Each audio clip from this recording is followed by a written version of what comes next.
Hello there. So we are going to have Dr. Lockwood join us in a minute, but I thought I would give some sort of introduction to um, him before he showed up. Um, I've I don't know when I first started following Dr. Lockwood, but I think it was a while ago. Anyway, he got into a little back and forth with Matt Walsh. And previously, I um, did something about Matt Walsh. Matt Walsh has these hot takes on things that are not well informed, but tend to be um, tend to have a kernel of good criticism to them. Um, and here is Dr. Lockwood. Hello, Dr. Lockwood. Howdy. So I was just explaining your little interaction with Matt Walsh. It Uh, was fun. yeah. So I saw that you had some interactions with Ryan Rogers, who I previously interviewed. I don't know if you were on his. You went on his stream as well. Yeah. I think that's where I must have initially seen you. I love your Twitter, I have to say. I was just looking at it, trying to figure out, things we could talk about.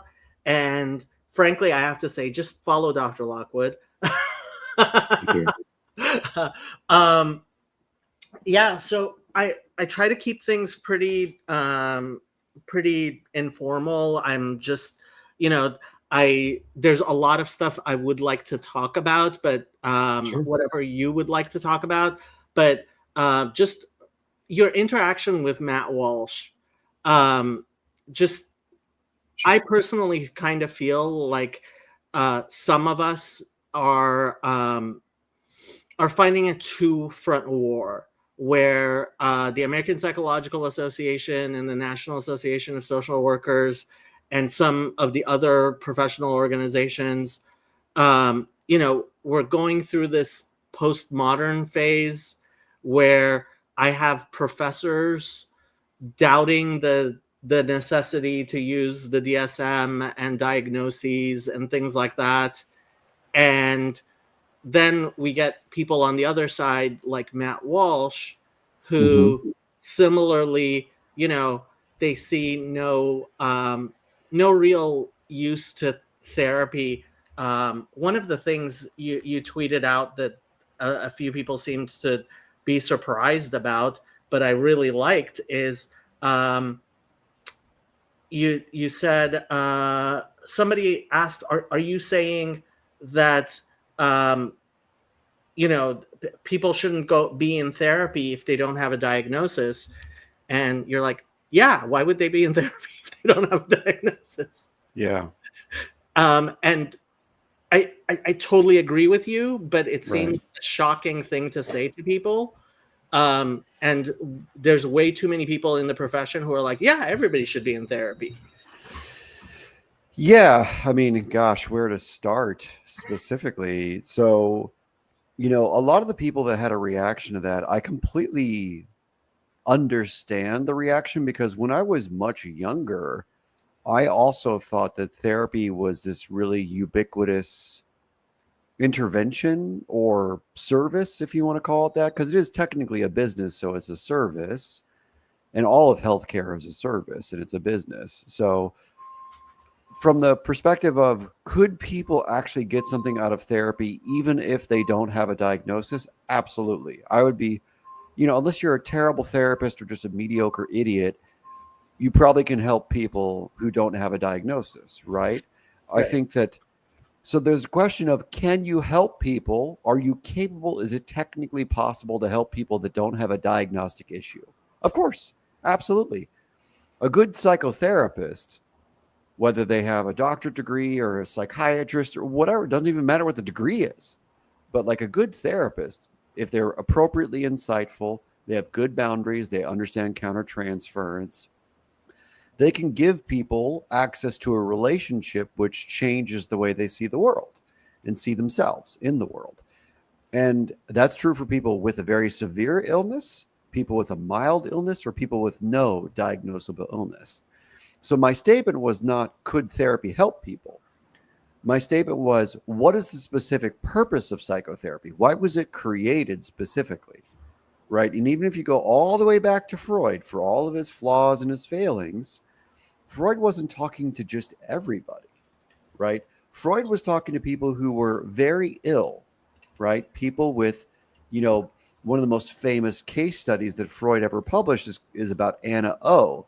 And Anna O is a case of hysteria. Now, superficially, what that means to most people when they hear the word hysteria, they think something sexist, et cetera, et cetera. But really what Freud got to at the bottom of that case study is this is a person who had no voice because of all the cultural, and in her case, I believe it's physical trauma, sexual trauma she experienced.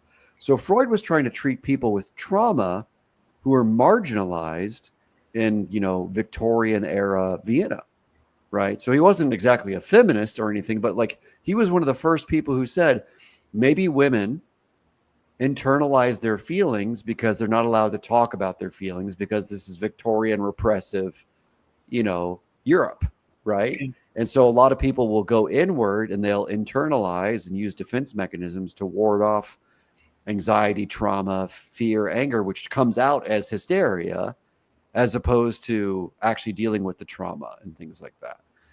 And so for all of his faults, he was the first one to say maybe women are traumatized at an alarming rate, and maybe they should be given a space to talk about all the things that have made them hysterical, essentially.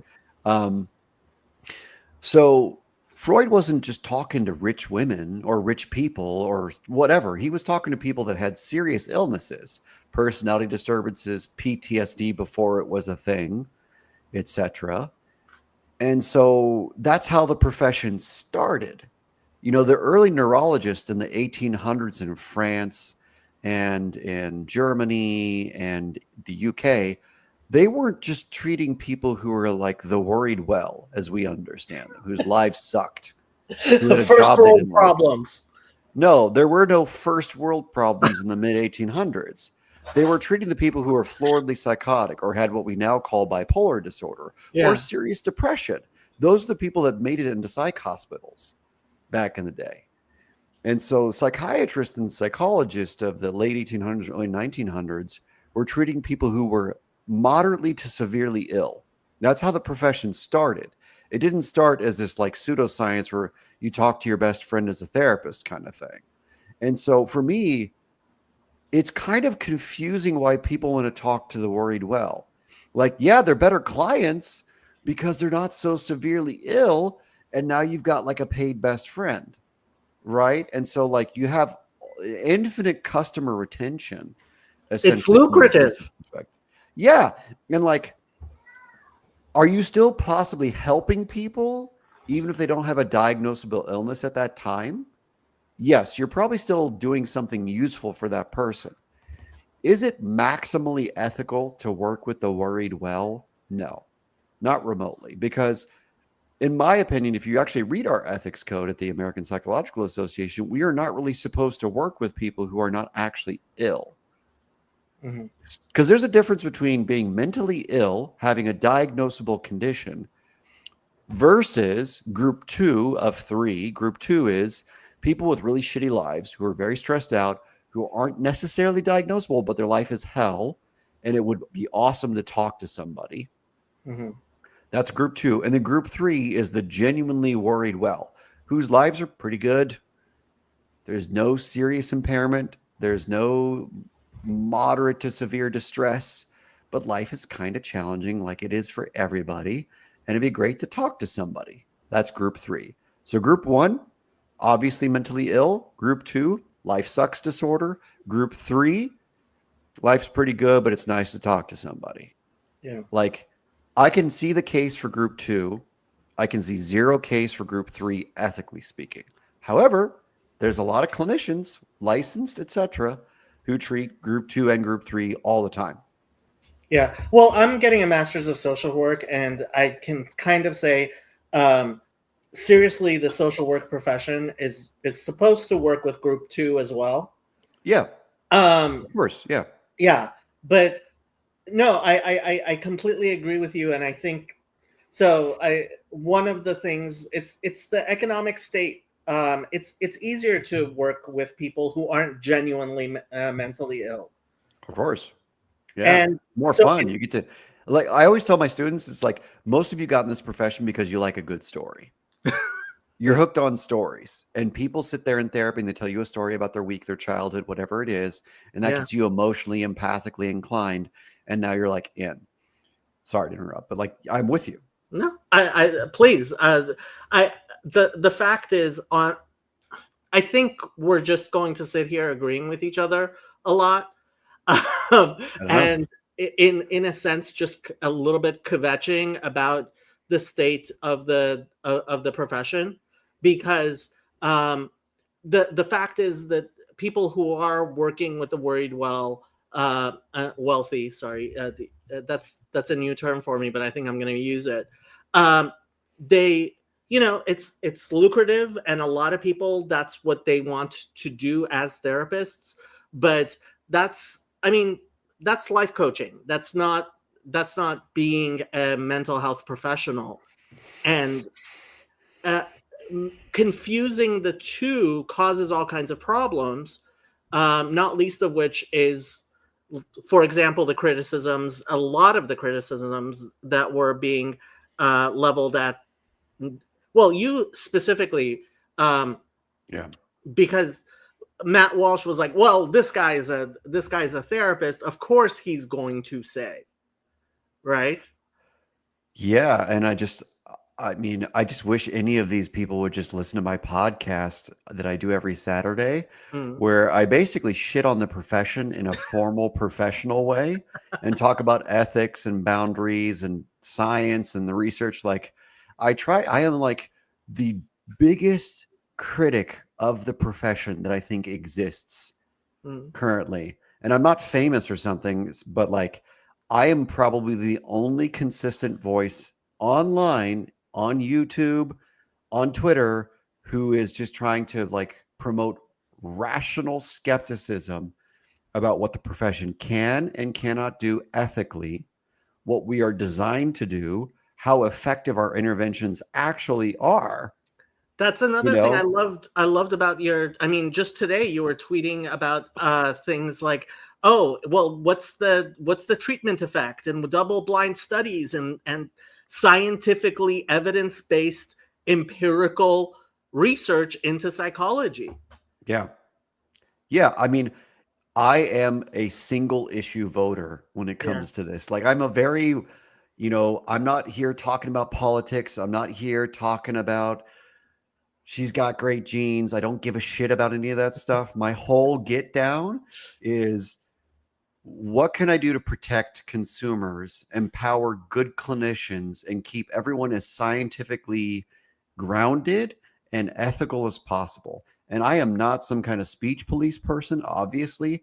I am a your ideas suck because they're not based in reality person. right. Right. So my criticism is to protect the consumers and protect the profession because clearly the American Psychological Association has failed to have any credibility in the eyes of well over half of the people with my degree, Yeah. at least. And so it's a tragedy what has happened to the profession. And it's not that it's like all of a sudden different. It's just been going downhill steadily for 30 plus years. Since the mid 90s, it's been going downhill. I would And say it's been since the '60s, but that's my, yeah. I mean, comparing it to the 60s is kind of unfair in my opinion, because back in the day, you could like do drugs with your patients and sleep with them, and people wouldn't like it, but you could get away with it. And Mm, so I think there were a lot of problems in the 60s and 70s, to be quite honest. I think that we've tried to tighten things up from the 70s through the 90s. And I think that standards have started to slip, and intellectual honesty, scientific rigor have started to become less and less important, especially since the early 2000s. Like when the American Psychological Association helped the federal government torture people in Guantanamo Bay, I kind of lost all respect for the APA. I remember being at one of the APA conventions in the early 2000s, like 2008, 2009 in mm. Boston, and just looking at the people in charge. Like I met Zimbardo that time, and I was just like, boy, none of you have a shred of any ethics or dignity. And like, I can't believe that you're still teaching and shit. It's just absolutely wild to me. And I'm no like stellar scholar or scientist or anything, but like, God, you tortured people and like did a bit of a couple of mea culpas about it, but you're still out there pretending like you're a decent guy. It's wild to me. So it's just like all these people who've given up Well, I and think sold out. I think a lot of it has to do with postmodernism, and if you don't have a you don't have an ethical core that you're operating from, then you can rationalize basically anything you like. I think it's convenient to blame postmodernism and things like that, and I can sympathize with it to some degree. I think it's more complicated than that though, because something that I talk about on my podcast is you have to look at the bigger, broader picture of the profession too. So there's Mhm. the academic side of it, which is, what are the trendy ideas in academic science, including postmodernism, whatever woke boogeyman kind of thing. But then there's also these other incentives, right? Because as you probably know from your graduate program, like humans are motivated by multiple incentives simultaneously, right? And so people are motivated by social status and pressure, academic stuff, but we're also motivated by money, right? We're motivated by fitting in and things like that too. And so, like from the money side of it, the profession has basically been crippled by the Affordable Health Care Act, because once everyone had to have a certain type of insurance and once you had to mandate that Mhm. healthcare companies cover psychotherapy, Mhm. now all the incentive systems around money shifted drastically in the mid 2000s in the United States, at least. And Interesting. so, So how exactly? Because I'm actually my previous profession was an insurance broker, so oh, I'm okay. really into this stuff. Love But it. yeah, so what is this shift you saw? Well, once you start to put healthcare companies, which I think is at least a tongue-in-cheek phrase at this point, but insurance companies, to be more specific, they have an incentive, which is to pay out as little as possible, typically speaking, especially for mental health services. Right. And so, as opposed to the Affordable Health Care Act increasing access to treatment and healthcare services in the mental health world, what it's done is it's increased access to a certain type of treatment and healthcare services, not all providers, because the people that are trying to do good psychotherapy often don't take insurance for the very obvious reason that the reimbursement rates are fucking abysmal, to be Right. precise about it. And Yeah. so you're missing out on a quality of healthcare because of the type of reimbursement that's offered. And so, very few quality providers, not that there are zero, but the proportion of excellent, top notch providers across any discipline, whether it's individual therapy, couples therapy, family therapy, that are taking insurance and doing a good job, it's very rare that those folks are paneled with Anthem or Blue Shield or whatever it is. And so what you're going to find are mediocre or less than quality people who aren't good business people, who don't have a good backbone, who aren't ethical in some ways, probably. And that does not say the cash providers are super ethical, because many of them are greedy narcissists who think they're amazing and should never take insurance, just to be Yeah. clear. So I'm not trying to create a false dichotomy. But what I'm saying is there's a lot of people who aren't very driven and motivated and smart who will just let insurance do the work for them because they're lazy. And that's all fine, because like it's hard to build a business. I've done it a couple of times in my life. It's hard. So I'm not judging Yeah. necessarily, but it's like, what kind of person is going to be paneled with insurance, So I right? mean, I hear the criticism, and I agree with you. It's just I don't see that having changed since the ACA, because before the ACA, like there was less insurance coverage. So I guess the number of people who are providing that low level mental health has increased, but even 20 years ago, the best therapists were not taking insurance. 100%. And now you have more people taking insurance, Yeah. but it's probably not any chunk of the best therapists taking insurance. Yeah. You might catch an intern or a trainee or a recently licensed person who's really good taking insurance, but the best people are probably never going to be paneled at all Yeah. whatsoever. They might do like a super bill, which is awesome. So maybe that's happening more. But I think you're going to get more of the middle of the road people who are paneled, who are taking insurance. And so that means that the quality is diluted. Now, Yeah. that doesn't mean it's bad that more people have access to therapy. It's very Yeah. good that more people have access to therapy, but they also have more access to more mediocre people. Well, yeah, Right. and iatrogenic harm is real. Exactly. That's my whole podcast, is trying to prevent that. Yeah. Literally. Yeah. So no, I completely agree with you, and frankly, I have to say one of the things that was kind of disappointing is the lack of quality control. Oh yeah. There's a reason why I have when getting my internships, I imagined getting my internship like it would be easy to get an internship, but most Yeah. places they're like very like they don't trust the degree programs to actually be screening out people who really are not capable. And frankly, in my programs, I have seen people that was like, why are they just Yeah. going to graduate out of this program without Yeah. any possibility that this person is going to be a competent therapist?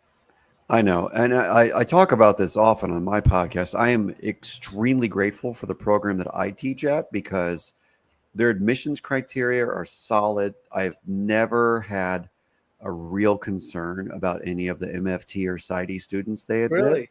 Yeah. Super thrilled with my program. Super grateful to be there. They treat me well, and they always admit good students. And, you know, we even had an internal discussion about admitting more students. There was a lot of pushback from the faculty about like, what's the quality going to be, et cetera, et cetera. So like, I trust my colleagues implicitly. They're good people who care about quality. Who is the person that we're letting into the program? Right. And so one of the reasons that I fight so hard and I'm so verbal online, on my podcast, et cetera, about this is because I've seen both types of programs, and I've seen what happens when you let someone who is too ill, too uninsightful, too stupid into the profession. I see bad things. If that gets me canceled, whatever. But like, you are even more blunt than I am, and that's very hard to find. yeah, I mean, it's just, I've seen all three things. I've seen people that are too ill who should never get licensed for ethical reasons. I've seen people who are too uninsightful who are just going to need so much supervision to get some good insight and some good boundaries and countertransference management. And I've seen people who are just not very bright. Yeah. And because they're not very bright, they're going to have a hard time picking up on their stuff and, expressions and things like that with a lot of accuracy and consistency. There is definitely an IQ floor to being a good therapist. Yeah. And if you don't have that IQ, because you have to be thinking faster than the person who you're dealing with. If you're not thinking faster than they are, you're going to have a very hard time summarizing what they say, asking good motivational questions, and reflecting things and having insight into their lives. And so, there has to be an IQ minimum. But yeah, we're getting rid of standardized tests from all kinds of college admissions. Yeah. Yeah, I think, I don't think we necessarily need to do intellectual testing to screen out for clinicians. I think there's other ways of going about it that are more domain specific, obviously, like maybe bring back the psych GRE or something. But, I think sometimes programs, and thankfully not my program, but sometimes I've seen students from other programs where they're good people, they care, they want to help. And then because they're a little limited, I just worry that they're going to be able to help as much. Now, maybe life is going to beat them up, and maybe, working with clients will change them and force them to be more on top of things and grow, or maybe work on some of their executive functioning skills. I don't know, but you know, I worry when we're so quick to just let anyone into the profession. You know, the thing that, you know, I've talked with so many of my colleagues of every degree level and every background about like licensure. So Mhm. I always think it's interesting that different states have different requirements for licensure.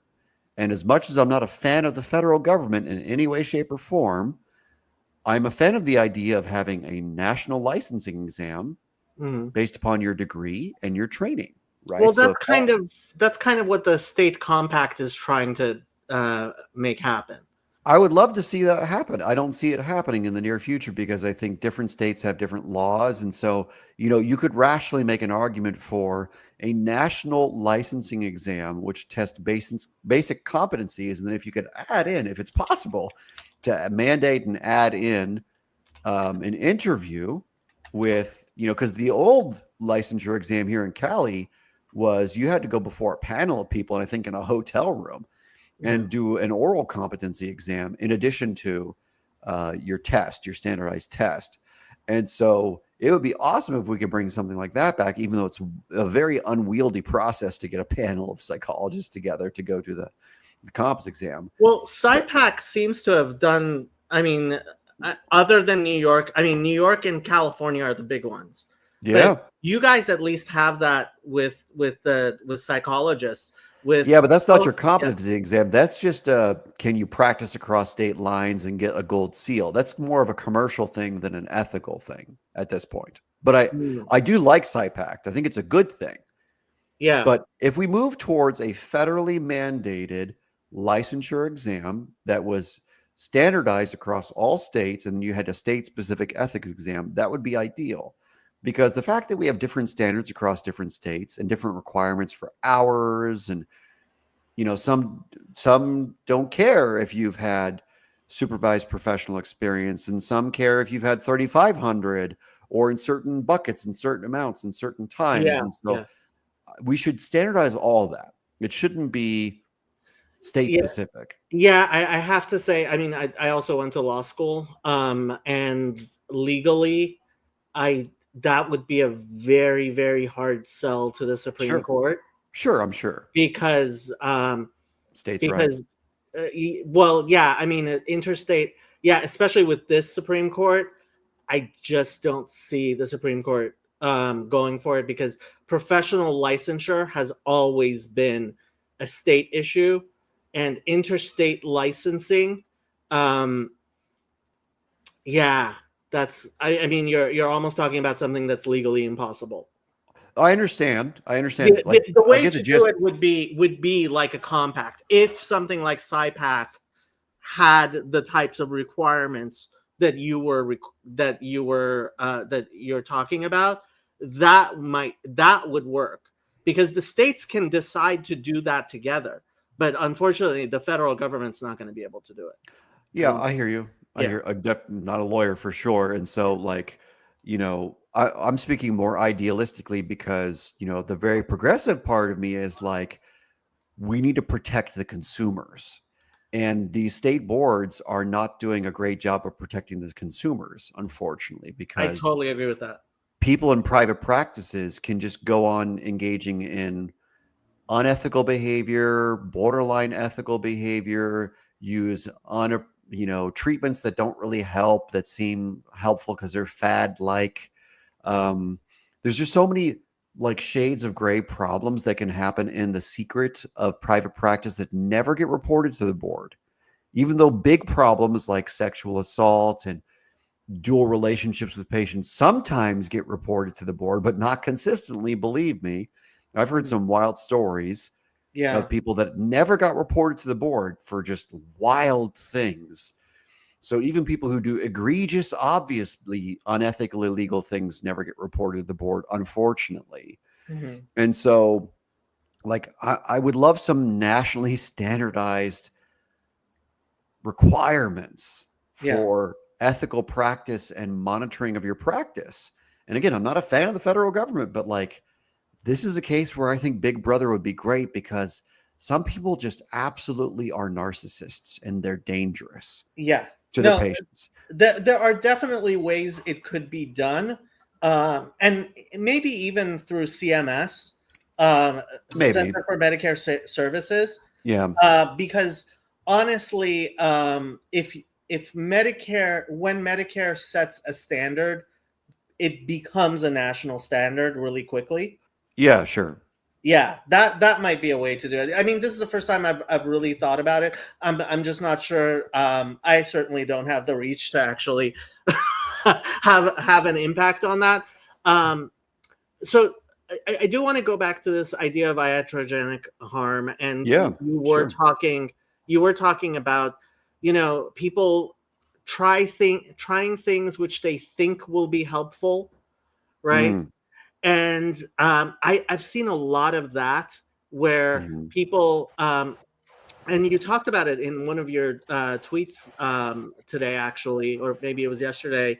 You were talking about the fact that if you don't have a double blind, right, you could have something with a small positive treatment effect, or simply a placebo effect, Mm. and the person might think that it's helpful, but so what do you do with the fact that we have, I mean, I don't trust the publications. I don't trust the peer reviewed literature. I even, I mean, even when I look through the actual research and the Yeah. articles, what do we do about that?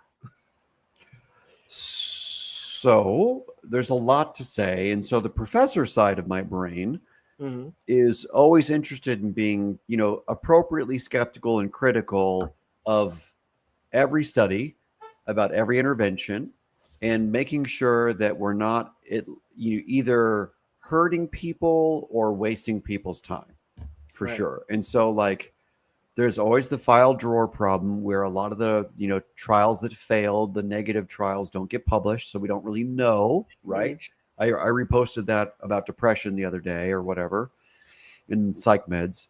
um, so I'm in agreement with you in the sense of there's a lot we don't know, Mhm. and so we're going to operate on incomplete evidence at all times, right? Right. So in our profession, which is worse off than medicine, even though medicine has the same problem, Yeah, it does. we're operating on incomplete evidence. Right. And any professor with a spine should be able to say that without any wincing or anything like that.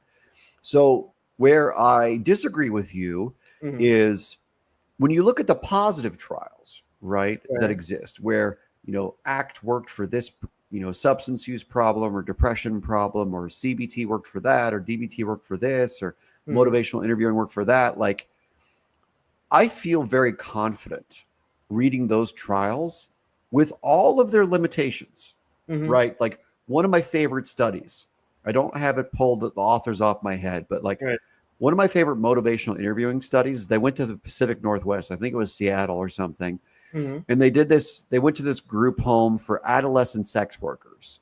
And Okay. they did the impossible, right? So it's one of those fantastical papers. Right. So they went into this shelter for adolescent sex workers, and they did a bunch of MI, and they used the trans theoretical model to see what stage of change they're at and all this stuff. And they helped this group of adolescent sex workers increase their condom use, which is literally a miracle because most sex workers don't use any protection or use very little. And Right. adolescent sex workers in particular are Right. much less likely to because they desperately need the money because they're homeless and stuff, right? Right. And so they went to this homeless shelter and they helped these kids take better care of their health, Right. right? And so there's actually a lot of motivational interviewing research that's in that same vein of like, we got people with diabetes to take their insulin more. We got people with, like all these chronic health problems to live a healthier life. And Mhm. so I know every one of these studies has significant limitations, both in Right. terms of study design, recruitment, missing a placebo, missing a control group, whatever it is, all of which is perfectly valid in Mhm. threats to internal validity everywhere. Right. So I'm 100% on board that all these threats to internal validity exist everywhere. They're all convenience samples. Like 99% of all randomized controlled trials are convenience samples. Yeah. Right? There's no community clinic samples that perfectly get a diversity of all backgrounds, ages, genders, like it doesn't exist. It's impossible to do. You need billions of dollars to do these perfect studies. You can't do perfect studies. So what we have to settle for, in very practical terms, are hundreds of imperfect studies. Mm-hmm. It's like you can't eat the whole elephant, but you can get little slices of it. And so all of these randomized controlled trials, you shove them all together and you get like a general picture that is acceptance and commitment therapy generally helpful. Mm-hmm. Yeah, absolutely. But is it generally helpful for all people with depression? No. No, Right? I mean, I don't want, I certainly don't want to overstate the case. And I do think there is a propensity to say, I mean, we saw that with the CAS report. I think a lot of people were saying, hey, you're throwing out all of these studies and it's too skeptical. But the fact is, I mean, too many times when I look into a study, and I just don't trust. There are just too many journals that when I end up reading the actual study that we're talking about, like sometimes it's just like, wow, did they do any actual review of this? I've posted, so we have a little community here, and I've actually posted things to the community, just like, this is a peer reviewed study and it was literally worthless. Yeah. Literally worthless. Yeah. And I think that really is part of what's making people be very skeptical, you know? Yeah. And I think that is normal as a reaction. So the problem that I have with that reaction is that we're missing the bigger picture, right? And so if you were to look at other types of comparable professions, right, whether it's economics or sociology or psychiatry or other parts of medicine, you would see many just absolutely throwaway garbage studies. I don't even know why they did it, right? And the thing that I think is, okay, if we look at this big picture, what is the entire point of the empirical approach to the social sciences, right? Yeah. Because it's the social sciences, not engineering, mechanics, chemistry, not a hard science, right? Hard sciences have fewer parameters, easier to do true experiments.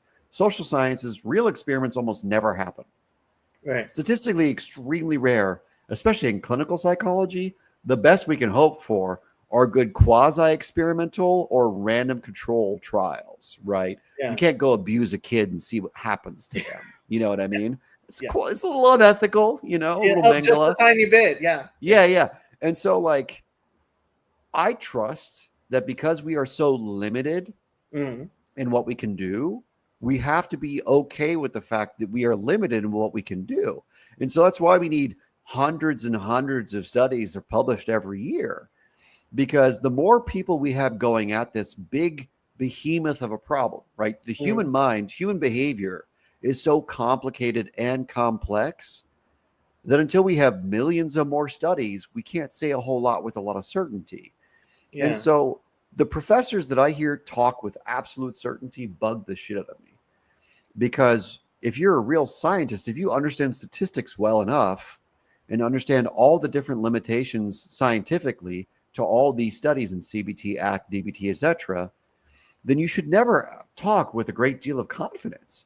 You should talk with some humility and some confidence because that's reasonable, right? And so I don't expect there to be the perfect DBT study or the perfect ACT study or the perfect psychodynamic study. What I expect are dozens and dozens and dozens of moderate quality, peer-reviewed, randomized controlled trials, sometimes with a placebo, sometimes with an active intervention, whatever, that give us some more certainty, a half Yeah. a percent more certainty over time.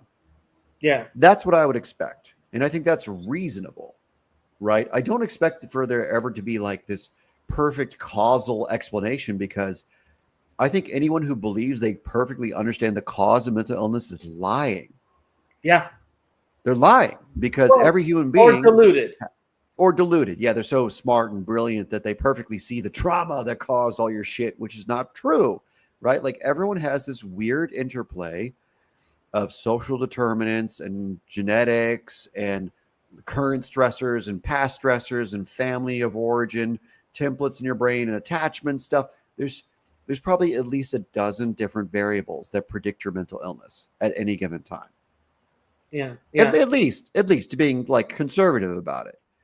You know, sometimes, yes, the meth caused the psychosis and the psychosis was triggered, and now you have this genetic predisposition that's now permanent, right? That's a rare thing that happens. But most of the time, it's multiply determined by multiple variables all at once, right? Like one of the things that I'm really excited about is that a lot of these psychiatric conditions are now being considered neurodevelopmental, because we see prodromal symptoms earlier in life, bipolar, schizophrenia. Many of these things you can see early warning signs Mm, that aren't interesting. full-blown symptoms. You're not having a Yeah. full-blown manic episode at 12, but Right. is your kid extra talkative? And is that pressured speech or flight of ideas showing up at 12 or 13? And does it become bipolar at 16 or 17 after drugs, trauma, stress, right environment, whatever it is, right? Like that kind of thinking I'm super excited about, because the more we understand the developmental nature of some of these issues, Yeah. the more we can see how complicated it really is. That sounds really interesting. I'm not aware of this stuff. Yeah, I'm gonna have to look into it, because yeah, I completely agree with you. You know, sometimes you end up, a lot of times, what I have found is people have their pet theory, and Yes. they imagine that their pet theory explains everything for everyone, and you know, which I mean really does get into, you end up uh with therapists having a particular Mm-hmm. methodology that they're very into, Sure. and when it comes down to, okay, is this what this particular client wants, I don't see a lot of um I mean, it's my experience. Maybe there are people who are doing this, where people are referring, okay, you know what, for you, maybe a more, I don't know, logotherapy or psychoanalytic or Jungian or whatever, right? Um, would make more sense than CBT, or Yeah. you know, um, and that's one of the big things I dislike, is we seem to be leaving it to the the patient, who's the least capable person, to choose what the methodology is for their intervention. Yeah. I think that sometimes happens. I think the question then becomes, you know, what is the best standard practice, right? So for Mhm. me, my approach, thinking of my ethics code pretty frequently, is, you know, what is informed consent, right? Mhm. So one way that I teach about informed consent at the university and when I supervise interns is you have to be able to actually genuinely explain the potential interventions fully and their pros and cons Mhm. in order to actually have done informed consent, right? If Right. informed consent is I do this one thing Mhm. and it alone could help you, then you actually haven't done informed consent correctly. Now, the limitations to that statement include, like, well, if you're a trainee at a clinic and they're teaching you how to do ACT, Right. then yes, that's the only thing you're allowed to do because you're a trainee, right? So that's a fair limitation. However, if you work in rehab or if you work in private practice or community clinic and you have the capacity to use different interventions and you choose to not discuss other potential interventions that actually could help that patient, then you're not doing informed consent appropriately. And that means you're failing to live ethically and act ethically as a clinician, right? And so for me, I think first and foremost, what exactly is informed consent? It is telling the patient to the best of your knowledge. Now, your knowledge might be limited. I don't expect people to be perfectly brilliant and have this encyclopedic knowledge of everything in the research. Most people are not professors. You know, I had a great coffee this morning with one of my colleagues who didn't know a lot of things, and he's a really good guy, and I would trust sending all sorts of patients to him for his specialty. Yeah. And he's also a little limited because he's not a professor. He was trained once upon a time, etc. So he's got like his pet theories that he uses, and he's good at them. And so for the people that I think he's good for, I will refer them his direction. Right. No question. I trust Yeah. him. However, he's not going to provide a menu of options for the particular presenting problem that he's good at. Right. So I don't have a problem with the way he practices. I wish he was more curious and learned all the different types of interventions that could help patients. And he's actually interested in learning more, which is why we met. And we had a good conversation about other things he could look into. But like, I expect a lot of people to not be super smart, super driven, rock stars who know, like, if we just pick one clinical problem, let's call it trauma, right? PTSD. There are 6 or 7 evidence-based website of what has been like. I think we're losing your connection. Oh, okay. Let's see what that's about. Yeah, sorry. Sorry, but like missed you for a little bit. Yeah, like evidence-based interventions. There's multiple evidence-based interventions for PTSD, including cognitive processing therapy, EMDR, prolonged exposure therapy, virtual reality exposure therapy, narrative therapy, trauma-focused CBT. That's 6 right there. Yeah. And so all of those interventions are to some degree helpful for people with PTSD.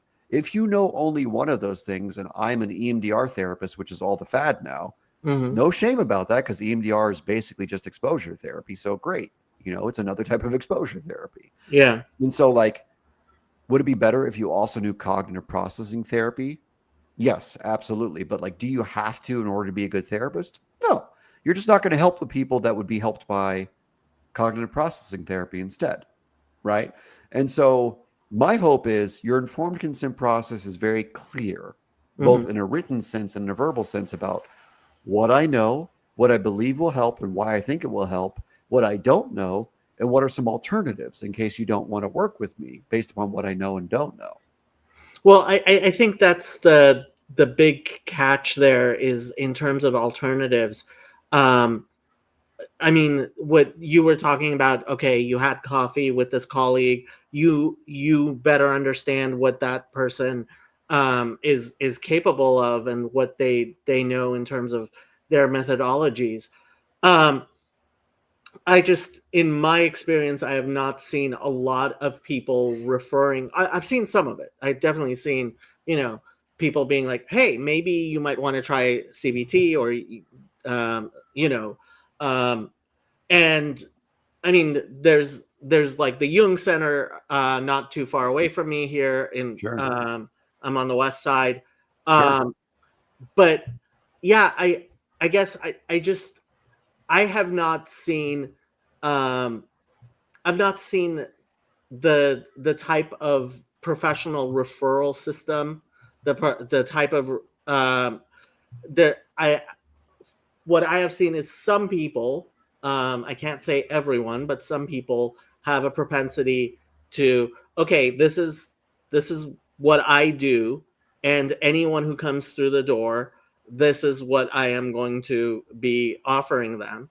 And it just seems to me that leaving it to the client to decide which methodology is Yeah. best for them oftentimes puts more demand on them than really they're capable. I mean, yeah, I can learn more than one methodology and know at least about methodologies that I am not going to be practicing, but like explaining to someone, hey, well, okay, this is what the CBT is, and this is what EMDR is, and then expecting them to choose, that's where I think it's actually problematic. Yeah, I think some people operate that way. I don't know what the proportion of clinicians are out there that do that. I Yeah. think I would err on the it's complicated side of things because in my experience, obviously, I've lived a very convenient sampled life working mostly in rehabs. And I have a small private practice where I do family and couples therapy too, but that's like very, very part time, very niche kind of thing. Mhm. Um, but like my experience in Southern California for the last 15 years has been the people that I generally have talked to, especially where I've worked on the west side of LA and Malibu, Thousand Oaks.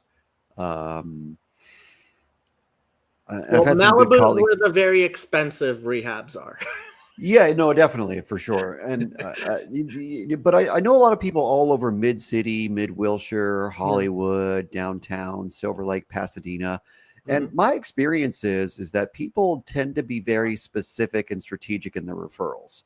And Mhm. part of that is like, who do you know, right? Like, who are your friends? Something that's very important. I tell my grad students all the time is these people that you're graduating with, these are your referral sources. So make sure you have an actually good relationship and you're clear about what your strengths and your weaknesses actually are before Mhm. you go out there. Yeah. Like you can always get a little bit of an interesting kind of voyeuristic look at this if you join LACPA. I don't know if you've heard of it. I have not. Yeah, so LACPA is the Los Angeles County Psychological Association. Okay.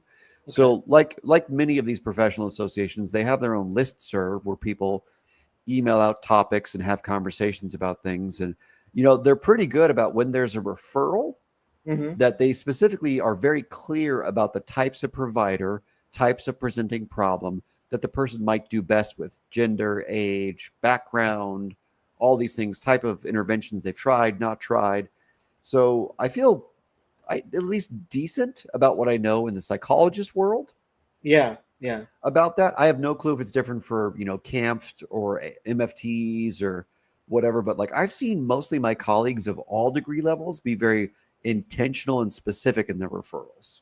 Yeah, I think you might be seeing a lot more development, which makes sense on the PhD level with psychologists than necessarily what I'm seeing with LCSWs, LMFTs, and LPCCs. Yeah. Maybe. Yeah, I don't know. I mean, I have plenty of good, like in my little office suite here, I have 3 LMFT colleagues, Mhm. 4 that are very specific, very specialized, and they make very specific specialized referrals because I'm in a couple of group threads with them and I see the way they talk about referrals. And it's not just they're sending people to their friends, they're like, this person might need this kind of personality and things like that. So I don't know. I also come from a very different age group than you do. I think a lot of the younger people might be operating differently than some of us that are older millennials, Gen X, and those kinds of people, Yeah. potentially.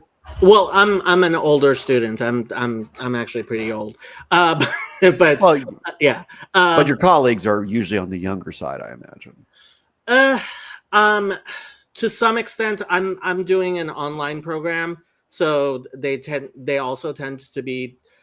In fact, I mean, in my program, the other students tend to be people who have been, for example, working with the county wherever they are, Yeah. and now they need to get their MSW to Yeah. Yeah. progress, that Yeah. type of thing. So Yeah. it's a little bit different than I think you get a lot more with psychology and even MFTs of people, getting a bachelor's degree and then immediately going into a master's or doctoral program. Okay. Yeah, but I mean, look, Los Angeles is a very big city, but I do have to ask you because I've also been taking classes at the substance abuse, the addiction studies classes at Los Angeles Pierce College, Okay. um, because frankly, some what I found is some of the classes are absolutely excellent. Um, so I'm wondering, what do you think of that the whole substance abuse counselor at uh, there's a lot of peer counseling. There's, Yeah. how do you feel about that in for the profession? Yeah, I mean, I've spent the last 15 years working in rehab, so my experience is Mm, kind of like with licensed psychologists and psychiatrists and MFTs and LCSWs is there's a diversity of people who apply to those programs, and their skills and their training and their insights are different. I think one of the major differences that I've seen just demographically is a large chunk, not all, but a large chunk of people that get those credentials like RAD-T, KDAC, etc., are people that maybe aren't interested in going and getting a master's degree and they want mhm. a somewhat quicker approach. Another substantial difference I've noticed is that a lot of these people are earlier in their sobriety if they're sober. And so they're 6 months clean, they're 1 year clean, something like that. And I don't have any judgment about that. It's just that if you are still fairly earlier in sobriety, there are certain obstacles that you might face compared to someone who maybe isn't in recovery or maybe isn't severely struggling with a substance use disorder. So the different types of people have their pros and cons. And I've seen some awesome rad T's and KDACs in my career. I actually just hired one for one of the programs that I'm consulting for. And so I'm really excited to work with this person and kind of help mentor them and get them in shape and, in their lane kind of thing.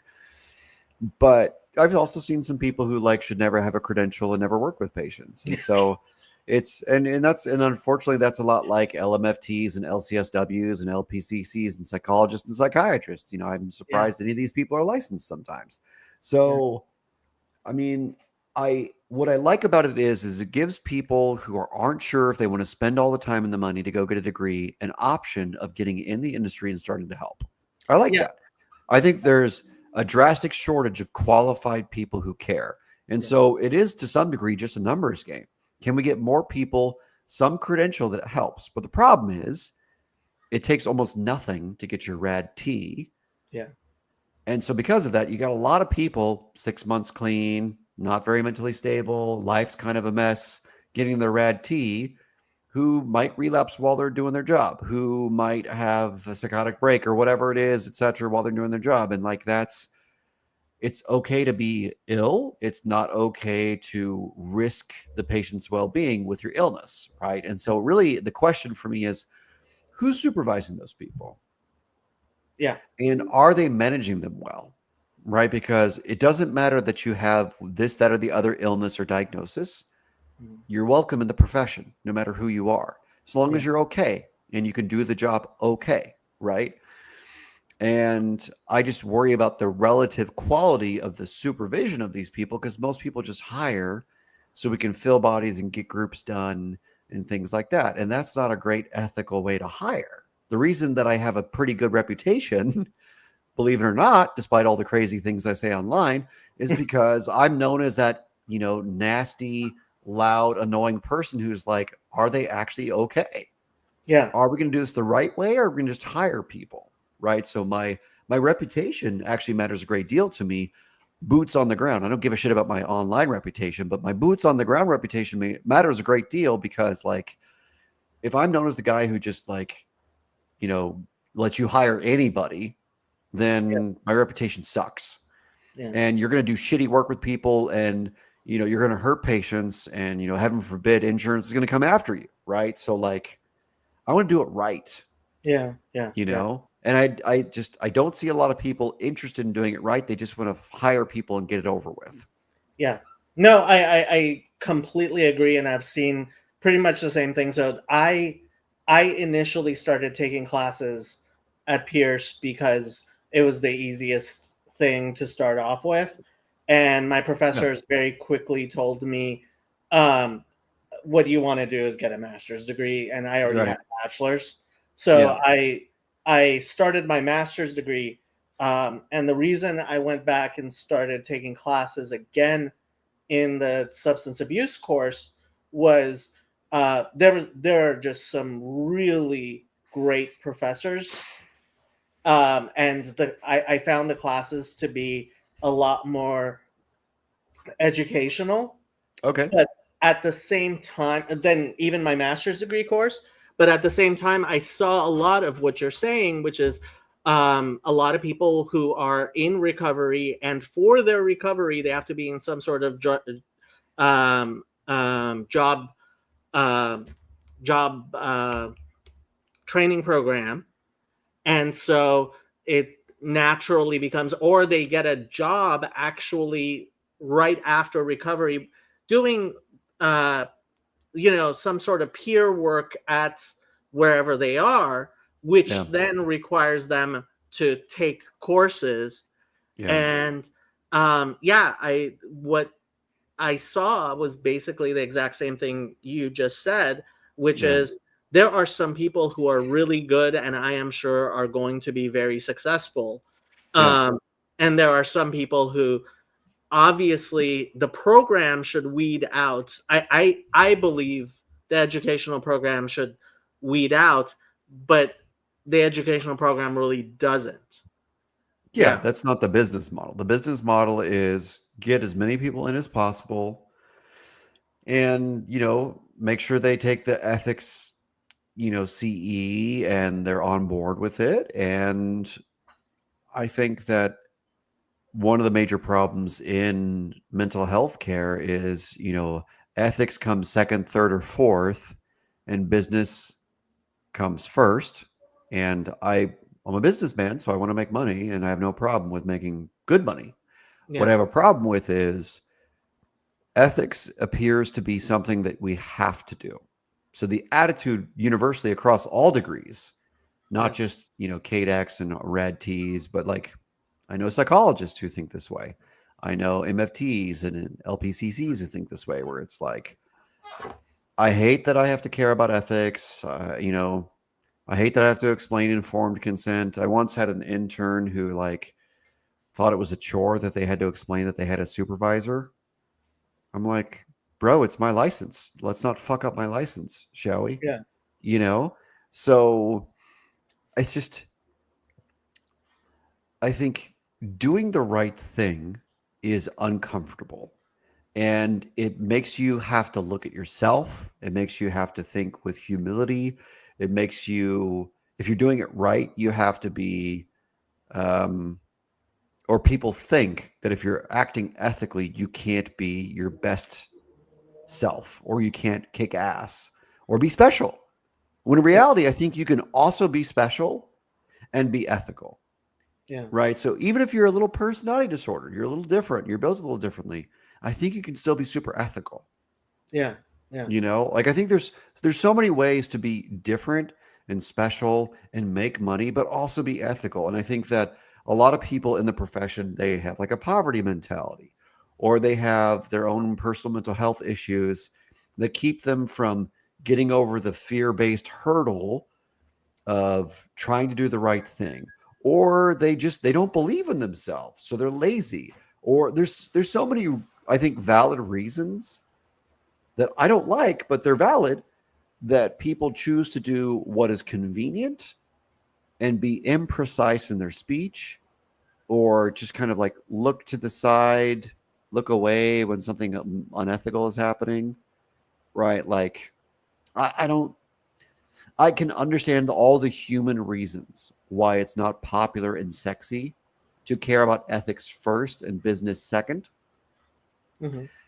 And at the same time, there's such good reason to care about ethics first. Yeah. And actually, it'll make you stand out. You'll be special. You'll be like me, where it's like, here, there's that annoying fucking psychologist and professor who's like, do it right.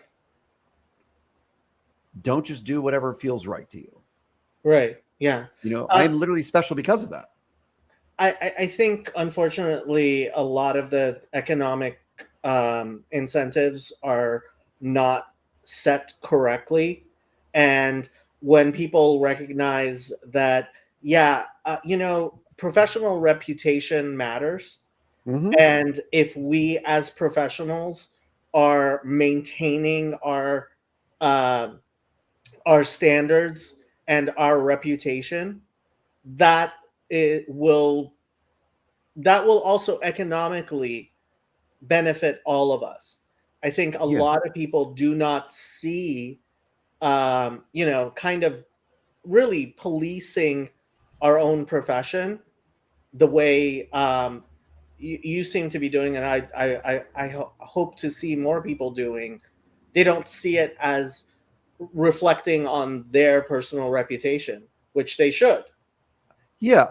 I think that, just to be very clear for everyone who listens to this, I don't want this to come off like I think most of the profession's bad. I actually disagree. I think most of the profession are just ordinary people Hmm. who would like to help, etc. Yeah, And I think they're probably average with regard to ethics, and maybe even a little above average because you have to go through all the testing and the licensure. So you're annoyed and you're like, well, I can't screw it up. Right. And so, like, I would say that on average, most therapists are probably a little more ethical than the average car salesman or whatever. yeah. But Certainly, insurance salesmen. I have to say, I've seen much worse things in insurance than I have in mental health. sure, sure. And me too, in other professions as well. And so, like, I'm not here shitting on the profession saying it's all screwed because everyone's mentally ill or everyone's unethical. I don't believe that for a second. I believe most people are just like decent, regular people who a little smarter, a little more ethical, a little more interested in helping. They care a little more. And I think that there's just more we can do to elevate the status of ethics and being precise in what we say and what we believe is true and can work and not work, etc., so that people have more confidence in the profession again. And people like Matt Walsh don't have a fucking podium anymore about this Yeah, topic. He can have a yeah, podium about anything political, but he should never have any street cred about anything that we do. yeah. No, I completely agree with you. The fact is, I mean, he does this with pretty much everything he does. His job is hot takes, Yeah, and he oftentimes is talking about criticisms that a lot of people have, which many people may be afraid to voice. You know, sure. you know. For example, you brought up it. It I think it's undeniably true that a lot of people who have interest in becoming therapists, it's because they have a history of having mental health issues themselves. And Sure. I don't think there's anything strange about that. No. Um, but like you said, if you're currently having mental health issues, then maybe you should not actually be a therapist right now Right. until you're further along in your recovery or remission or whatever it is. Right. Uh, That's literally on our licensure exam. And every year, 2 years when I renew, it says, are you impaired by medical conditions, mental health issues, drugs, mm, in a way that would inhibit your ability to practice ethically? Right. yeah, So they ask a question at least, you know, so every 2 years that you can lie, I guess, you yeah, know. yeah, yeah. I mean, Um, I do wonder what we could do. I mean, I don't know if you heard about the consent decree that happened with Los Angeles Department of Child and Family Services. No, what happened?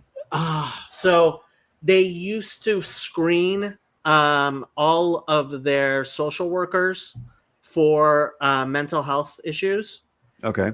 and two of their interns actually, I think it was interns, sued for ADA compliance, Ah, Americans with Disabilities compliance, and the suit got pretty far, and um, so there was a consent decree.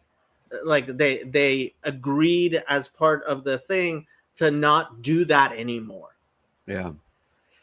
and it was like, really? Are we really going to say that um, there's no general interest in screening whether the person currently has a mental health issue in hiring clinical social workers. Yeah, that will, I think, pretty quickly violate ADA, because mental health issues are, you know, known valid disabilities. So, you know, if you know, I don't know if you ever looked on Indeed, but I post Indeed ads to help hire, etc. And like, if you're going to do a screening, you can't not hire people specifically because of a disability, Right. right? You can say yes, no, or I do not wish to answer, right? Yeah. Legally, ethically. And so, yes, they can screen you out technically, Mm. but if it's specifically because of the reason of having a mental health diagnosis, then you've now violated the ADA. And so the problem we have legally and ethically is we never want to discriminate against people with a diagnosis, right? Yeah. It's Because not the I've seen diagnosis that is the problem. Yeah. right.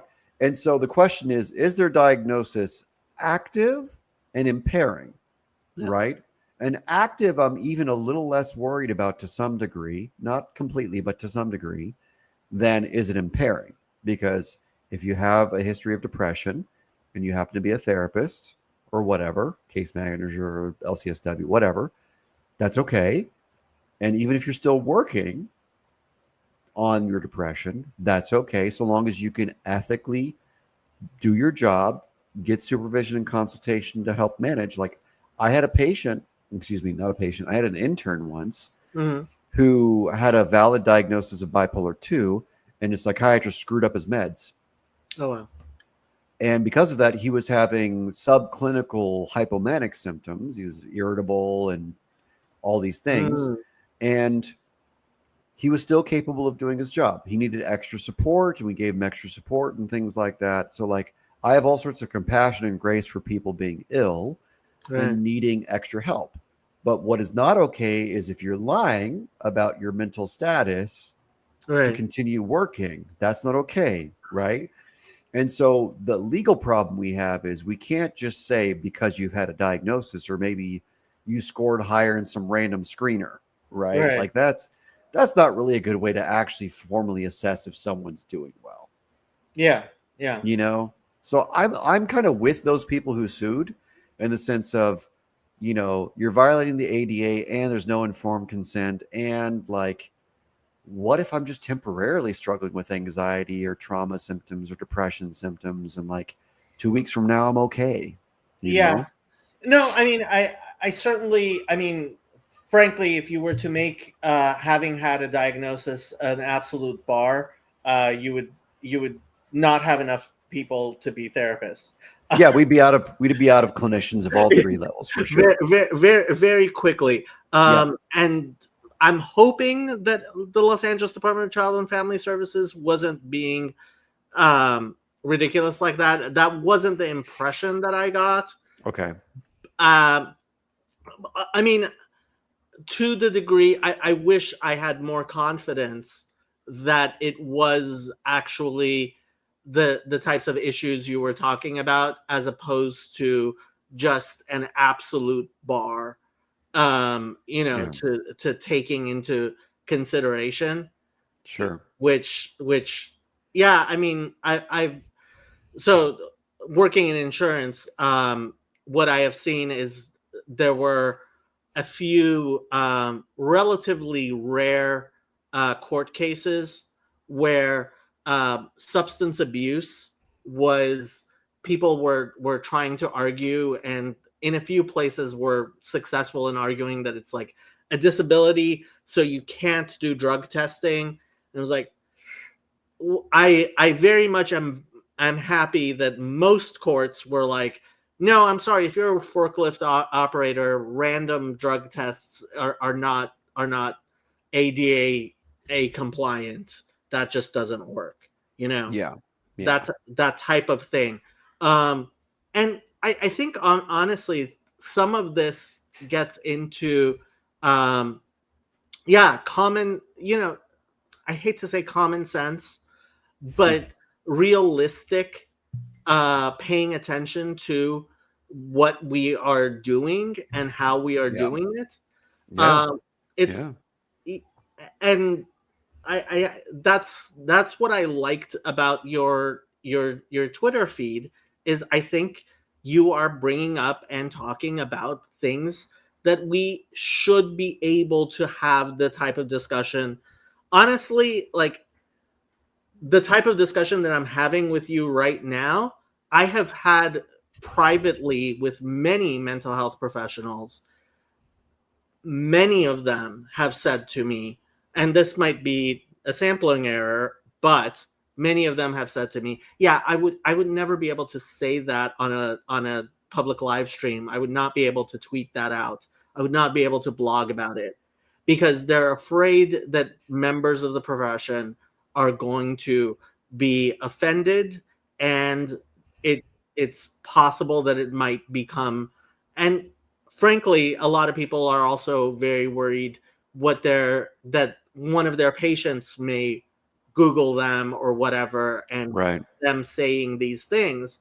Right. And yeah, so that becomes an issue. Yeah. And fair enough. I think that, number one, not everyone has to fight the fight. You know Mm, what I mean? Like, yeah. I think that's absurd, you know, to think that everyone has to have a voice. And no, I think some people should just be good therapists and go live their lives and have a family and have hobbies and like Yeah. just go do the work and be great at what you do. And that's awesome. And, if you're built like me, where you're very temperamentally disagreeable and not particularly tuned into social cues, then maybe you can get away with doing it and it not bother you when people are pissed off at you, because I don't Mm, care. Like if I was something more egotistical or if I were violating my values, I would be more upset when people are, you know, pissed off at me. But because this is not an ego thing, like I am not especially brilliant or especially well spoken I'm just not special in all honesty, you know, like I'm just genuinely, I believe that I have some strengths and some gifts. I think I'm a pretty good professor and I love it. I really love it. And I also know that I'm not super special, you know? And so because I believe that I don't have some glorious mission ordained by God to save the profession or okay. whatever, I'm not egotistically like, you know what, Dr. Lockwood's going to save psychology. You know, what I Yeah. believe is I can be noisy enough and annoying enough and hopefully correct enough that it will get otherwise sane people to go, yeah, maybe I should care more about that. Yeah. You know, that's as special as I think I am. And I'm also not violating any of my principles. So Mm, because I'm not violating my principles with the things that I do about the profession of psychology, mm. I don't ever feel bad if someone's pissed off. I either struck a nerve or they're kind of sick or whatever. And I just don't care because it's not my life. It's my opinion and it's not my life. Do you have any concern that it might lead to complaints against your license, that type of thing? I sincerely hope that that won't happen. One of the things that I like, by the way, if you ever get a chance to take a scroll down the California Board of Psychology's website, Mm, they're very clear. Good on them. As much as this is a fucking terrible state, um, the Board of Psychology, run by psychologists and lawyers, is actually very clear about what constitutes a valid complaint. If you ever take a look, I and have not. Okay. yeah, it's great. Like my therapist said something I don't like doesn't count. Yeah. And they say that basically explicitly on their website. And so like my therapist said something I don't like on social media doesn't count. You can't file a complaint for that. They'll just reject it offhand. Glad to So hear it. yeah, yeah. And so like as much as I say some absurd things or I poke the bear or whatever sometimes, I just trust that for the most part the Board of Psychology is not going to come after me. You know? If I do something that actually violates the law or my ethical principles, then come after me. Hold me accountable. If I say something you don't like, that's probably a you problem. Yeah, I tend to agree with you. Um, I I think I think there is a propensity a lot of people have. You know, I use my full name on everything. Me too. Frankly, my cell phone number is all over the internet.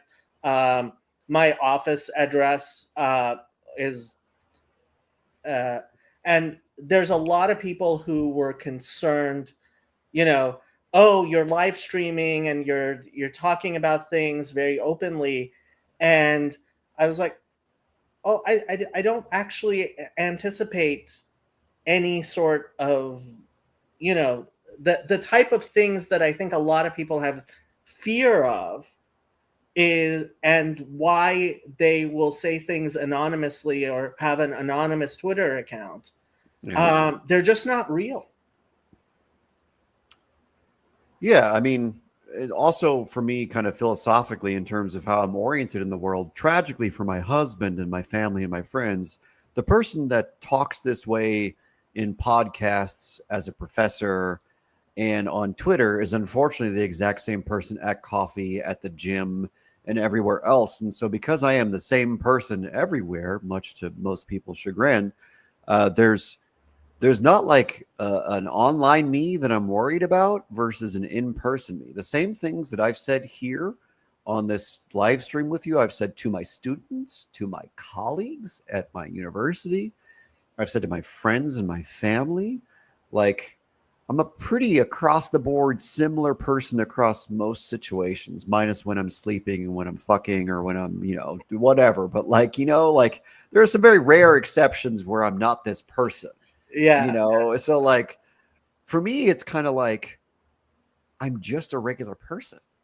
I happen to have this profession, but this is me. Interesting. And so because this is me, if you want to come at me because you don't like my personality, fair enough. Sometimes I'm not your cup of tea, whatever. That's Yeah. fine. I might even offend you unintentionally, just so everyone's clear. This is not an act where I'm trying to get clickbait. I just how I talk, Yeah. unfortunately. So because this is who I am, if you don't like it, that's okay. If you disagree with me, let's talk about it. Because I would love to change my mind. If I'm wrong about something, if you know more of the research on ACT or psych meds, or you have a different interpretation of the ethics code that's Yeah. convincing to me, then I am all ears. Right? That tweet you talked about where I talked about therapy being effective for a narrow group of people. If you have an argument that's simply like rational, straightforward, maybe it's got some personal stuff in it, maybe it doesn't, but like it's convincing, then I'll change my mind publicly. You know, like I'm not some egotistical person who knows everything. So if you can convince me, I'm down. I'm really good to be convinced. I'm good to be wrong about what the research says or the statistics are, or whatever, right? Like I'm totally down to be wrong. And if you don't like what I'm saying and you want to confront me, let's do it. Yeah. You Yeah. know, I'm not like so smart and so special that my ideas are impervious to criticism and feedback. In fact, if you have good criticism that's basically rational and informed by principles or data that makes sense, I'm going to listen to you. I'm going to take you seriously. Hmm. If you're going to come at me with ad hominem like Matt Walsh did, putting doctor in quotes, I'm going to be like, well, he's a polemicist. That's what he does.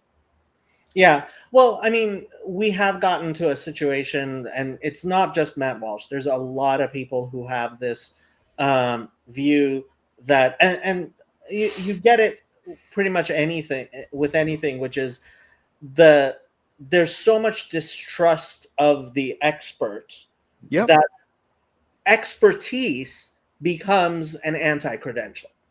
The fact that you are a teaching in a psychological program and you are a psychologist means you are somehow corrupted by that, so that your opinion is to be completely disregarded. I'm not an expert, though. There's never, like, I think I've used that word maybe a dozen times on Twitter in the 8 years I've been on Twitter. Mm. And I would say that if I am an expert in anything, it might be the treatment of adolescent and young adult substance use disorders, but I'm not even really an expert then because I haven't been licensed that long.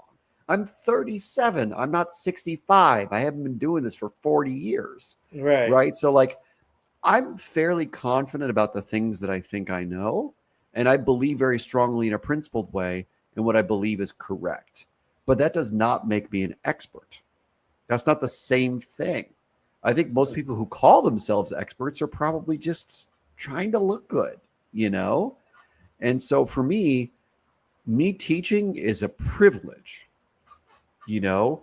It's where I get to refine and improve what I know because I've got plenty of smart students who will challenge me and talk about what they think is correct and research they've read that I haven't read and all these things. So the institution I work at in particular, in my opinion, is improving my ability to think critically and be reasonable. My colleagues encourage me to be more reasonable. And so I find myself very lucky that I don't have indoctrinated colleagues where I can talk about things. Like one of the things that I teach about, I teach the human sexuality class for the PsyDs here. And, you know, we talk about what the research actually says about hormone replacement therapy, puberty blockers, and surgeries for adolescents and young adults. And it's not super great research. There's just not a lot of it, to be quite honest, to be fair. Yeah. And so I don't say hormones bad, puberty blockers bad. Oh my God, the woke people are destroying the kids. I never say shit like that because that's not scientific or academically reasonable. I say, let's look at the studies that the WPATH cites that says intervention. And there's like 3 or 4 of them. That's not a lot. There's not a lot of good data. That's one of the problems. I wish there were more data, right? Perfectly reasonable statement. Not anti-woke or not woke or whatever. Yeah. And so I have these contentious discussions about these contentious topics, and my students love it because I'm trying to be reasonable. I'm trying not to change their mind. Yeah. I'm trying to expose them to what the literature actually says for all of its pros and all of its cons.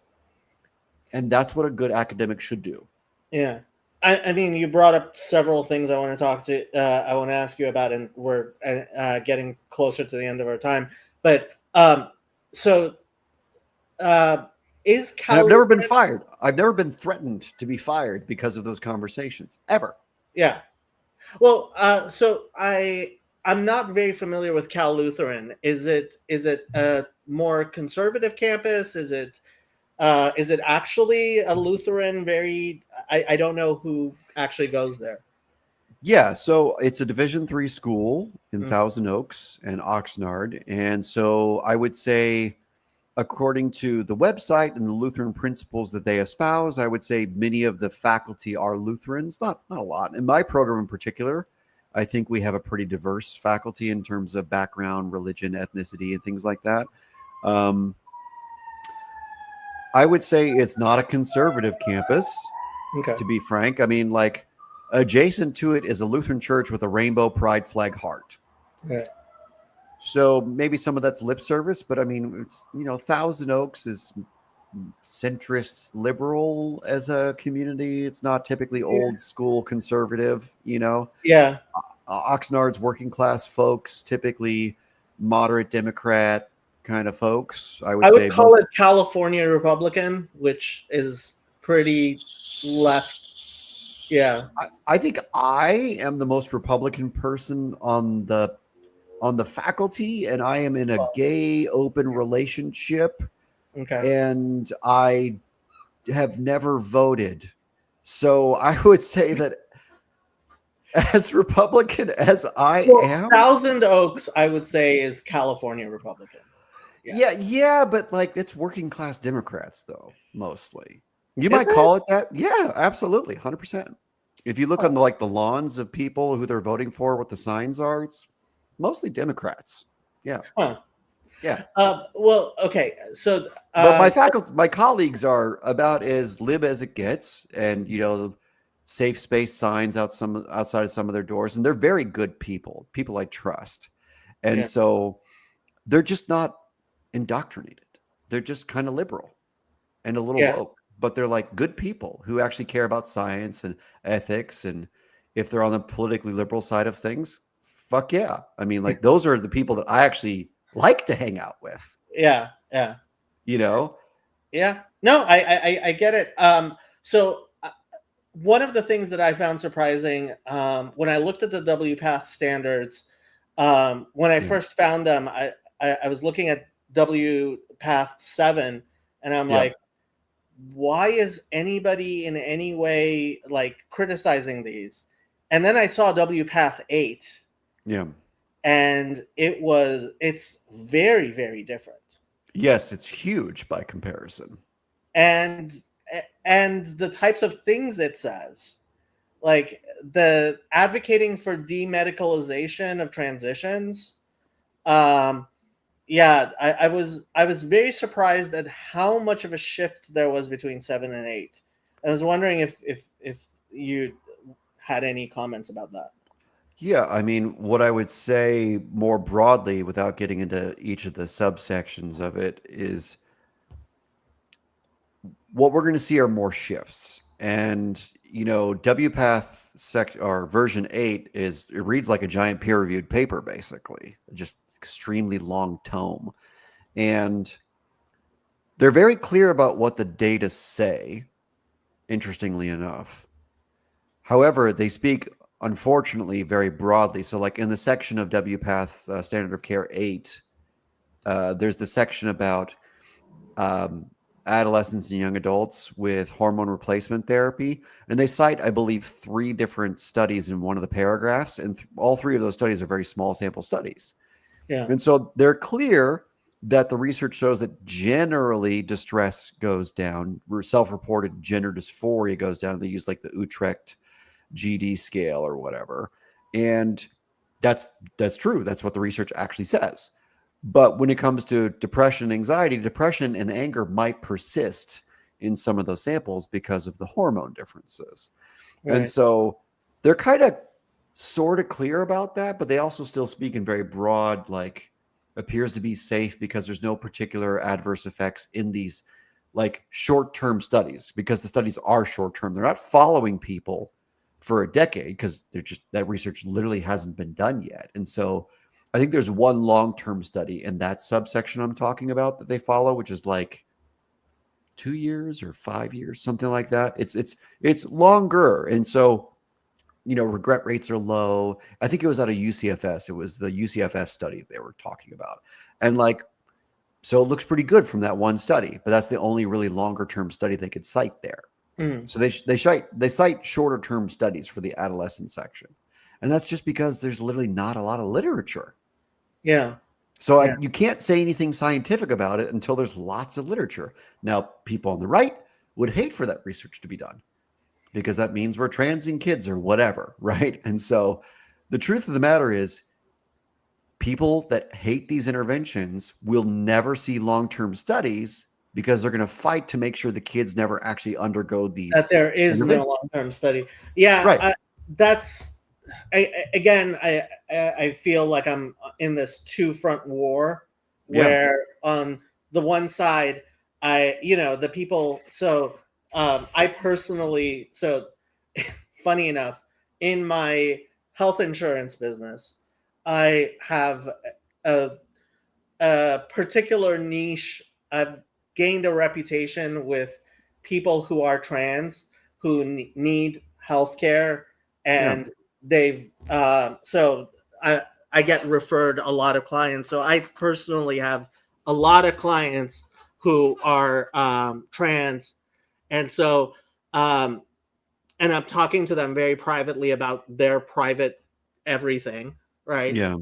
And so it's become I'm in a very weird position where you know I can very confidently say I know a lot of trans people who are very, very opposed to a lot of the things that the supposed trans advocates are saying, but that then doesn't put them or me in the camp of saying there's no such thing as a trans person, which Right. is part of the binary. Yeah. Either there's no such thing as trans, or and it's very strange to me, like the demedicalization. Look, if you demedicalize gender dysphoria, how do you think you're going to get insurance companies to pay for It's never going to happen. Yeah. it? Yeah. I mean, the only way you could possibly do it is through another diagnosis. So they have severe depression with suicidality or And how whatever. is gender transition going to be the intervention for their other diagnoses? I know, believe me, I've thought about this and had discussions about this. And so the problem we face is if you demedicalize gender dysphoria, which I can understand, like the progressive argument for that, which is it's stigmatizing, it's reifying illness, all that. I'm all about that. I'm actually in agreement with that in many ways. We can have a definite argument about that because yeah, but keep on saying what you were saying. Yeah. Yeah, because like to use the phrase that the conservatives will, I like the concept of gender diversity in the sense that there are so many different ways that people express gender on a spectrum, right? So more prototypically masculine, more prototypically feminine, David Bowie, what have you, right? Yeah. So like I'm all about that. And there's a subset of people who are gender diverse who have genuine gender dysphoria. And so the question becomes, if we keep that a medical diagnosis, which affords therapy, occasionally hormones and surgery, and it is occasionally, it's not all the time. Every time someone's diagnosed, they just go straight to surgery and hormones. That's actually not the norm, believe it or not, for the data. Yeah. So it's not this giant phenomenon where like thousands of kids are being transed all the time every month. Like that's not what's happening or something like that. Yeah. And so the problem is if we remove it from the medical perspective, the small subset of people who identify as trans or gender diverse will now lose access to something that might actually be stabilizing their mental health. Yeah. Right? I have a problem with that. I also have a problem with the idea that looking at gender diversity through the lens of gender dysphoria, because this is what happens in the broader discourse out there, is people take all the variations and non-binary and this, that, and the other, and they all clump it under gender dysphoria. So trans is synonymous with gender dysphoria, which means that there's no chance for you to have transitioned and have minimal gender dysphoria or none at all, right? Yeah. Yeah. So that's the paradox we face, is like if we keep it medical, then everyone gets dumped into this one bucket of like, you're sick. Yeah. Well, And if we demedicalize it, then there's no way to fully know if those people fit the criteria that could benefit from some intervention. So this is what bothers me about the demedicalization argument. Yeah, having a diagnosis can be stigmatizing. The problem isn't the diagnosis, it's the stigma. Right?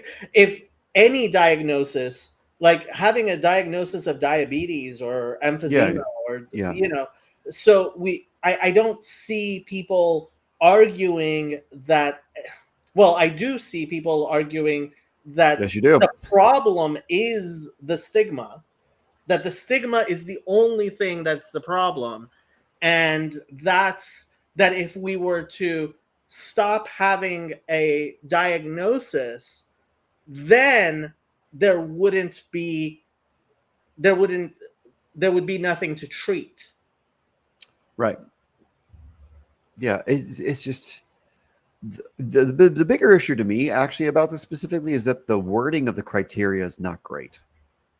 Honestly, if you look at both the adolescent and the adult version, or the child and then the adolescent adult version of gender dysphoria, the items themselves have some construct validity problems that could be solved by just updating them and making them more precise and specific, honestly, and probably eliminating a few of them, honestly.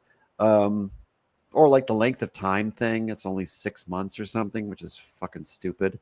So it's just like, especially with the kid, so like, it's really important to be clear that we have a definitional problem, in my opinion, and then we have a practical problem, which is, what does society say it's okay to do about what we see, right? And I think it's perfectly okay to disagree about what the literature says about the treatments. And the problem is the literature is just limited. And so Yeah. you're basically beating up on a weakling, which I think is really stupid. Yeah. Personally. Did you get a chance to listen to the New York Times recently put out a series of articles and a podcast Mm. on um, on gender transitions. It's No, a I haven't six seen it. part. It's a 6 part.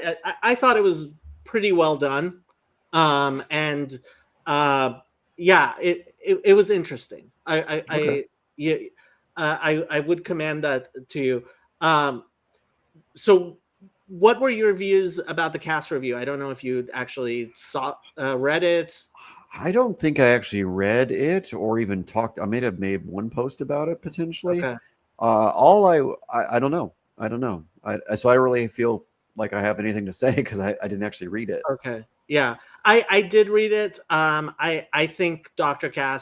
Hillary Cass was um she was trying to be pretty fair, and I thought she did a good job. My impression has been everyone decided that she had to be saying what they wanted them to be saying, or Sure. what they feared that she was saying, and so it's gotten. My first question to anybody who asks about it, who talks about it, is, did you actually read it? And I Yeah. don't know that too many people have. Yeah. Let me real quick. Let me see.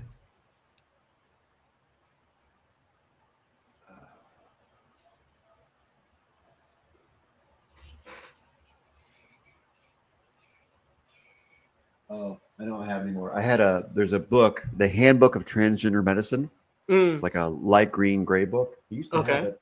I think I left it at one of my old gigs, actually. But basically, Cass is one of the authors, I believe, and has always been reasonable.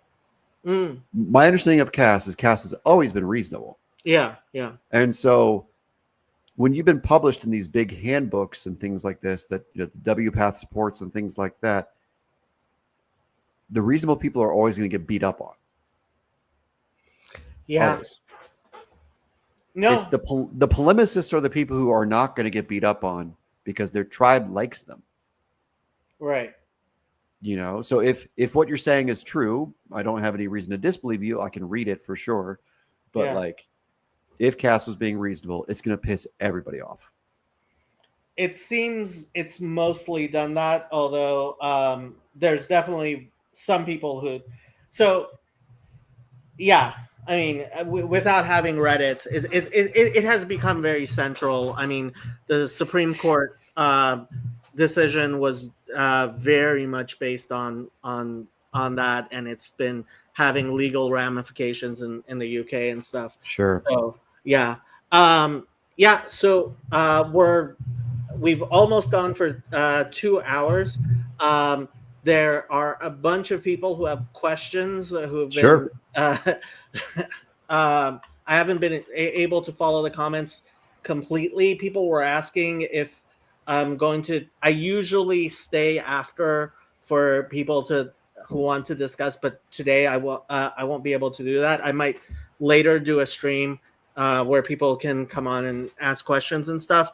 Okay. But if anybody has questions for Dr. Lockwood, you want to put in the chat, we can do that. But I also wanted to give you an opportunity to talk about. I know you have a book out, which actually I wanted to get to. If there's anything in particular that you wanted to talk about, we have another about 15 minutes. So.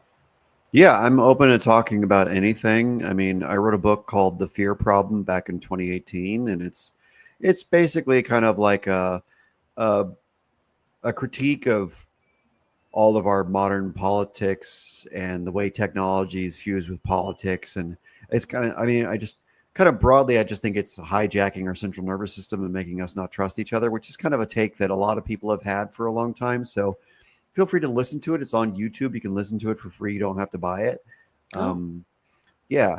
I think it's still relevant. I think a lot of the things I said about polarization and fear system management and how to have adaptive group identification, how to like be reasonable in an unreasonable world is still valid. So that's all I have to say about that. Were there questions that you wanted to ask about it, or other Well, things, I or mean, anyone else? I didn't buy the book to read it, and I didn't realize it was on. And frankly, I mean, we did this pretty quickly, so I haven't had too Yeah, much of a chance to dig into your work.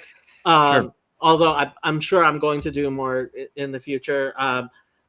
But um, I was wondering how much that's been influenced or not by Jonathan Haidt and the work that he's been doing, and the stuff he's been talking about with just the fact that we're over parenting. It seems he definitely believes that parents are overly helicopter parenting is causing people to children to young people to be growing up basically much more anxious than they used to be. Yeah. I think the anxious generation that John and Greg published came out after my book. I think because I was Yeah. writing this back right before the 2016 election happened. I was actually writing this while I was on my internship. And so it was 2015, mid 2015, when I finished writing, and then editing happened from 2015 through 2016. Took a Okay. break, published in 2018. So I was writing for about 2 years, from 2014 to roughly 2016, Okay. when this was happening. So I think that was right when his book was coming out, or after. His came out after, His but he was came out publishing after. other stuff. Yeah, Yeah. but he was publishing before that, peer-reviewed papers and pieces and Vox and stuff like that. Yeah. But yeah, no, I mean, I think I had read some of his stuff. I may have even cited some of his stuff. I can't recall off the top of my head, but my my general influence was a mixture of what I knew from clinical psychopathology, Jaak Panksepp's work, and a little bit of the evolutionary psychology world. I like David Buss's work. I liked uh, what else? What else was influencing Dunbar's work? Um, so I tried to bring in anthropology, clinical psych, evolutionary psych, cognitive psych, neuropsych, to just make the general argument that the amount of connections we have is out of control, Hmm. the amount of information we're consuming is out of control, Hmm. and we're overwhelmed by information, basically. Hmm. And that it's hijacking us. It's making us more hypervigilant and sensitive and argumentative and all these things. And so I kind of have an anti-hijacking philosophy in the book, which is to have a more moderated relationship with all this information coming in your way. Yeah. Yeah.